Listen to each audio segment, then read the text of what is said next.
আসসালামু আলাইকুম everyone, welcome to my new video. আজকে সারাদিন আমি কী করলাম তাই নিয়ে থাকছে আজকের এই ভিডিও। আজকে সকালে আমি মাকে বলেছিলাম যে সকালে নাস্তাটা আমি বানাবো, এবং জীবনের প্রথমবার আমি সকলের জন্য পরোটা বানিয়েছিলাম। পরোটাগুলো অনেক সুন্দর হয়েছে, বাবা খুব প্রশংসা করেছে। তার সাথে ছিল ডিম ভাজি। সেখান থেকে আমি বাগানে গেলাম। বাগানে অনেক দিনে যাওয়া হয়নি, তাই ভাবলাম আজকে যাই। আজকে আবার আমাদের বাগানে গাছপালা কাটা হচ্ছিল। এইবার আমাদের কাছে অনেক কাঁঠাল ধরেছে, কিছু কাঁঠাল কেটে রাখা হয়েছে নিচে, বাসায় যাওয়ার সময় নিয়ে যাব। তারপর সেখান থেকে আমি একা একা দাঁড়িয়ে দাঁড়িয়ে কিছু লেবু ছিললাম।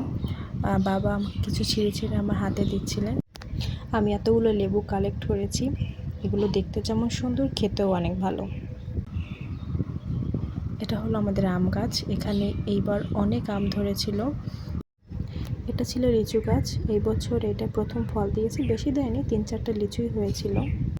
দুপুরের দিকে আবহাওয়াটা একদম রোদে উজ্জ্বল ছিল, আর বিকেলে একদম ঘন হয়ে বর্ষা নামার জন্য প্রস্তুত হয়ে গিয়েছিল আকাশ। এত সুন্দর লাগছিল, চারদিকে ঠান্ডা বাতাস ছিল। বৃষ্টি এনজয় করতে করতে সবাই সন্ধ্যায় নাস্তা করলাম। সবাই ভালো থাকবেন। Thank you for watching.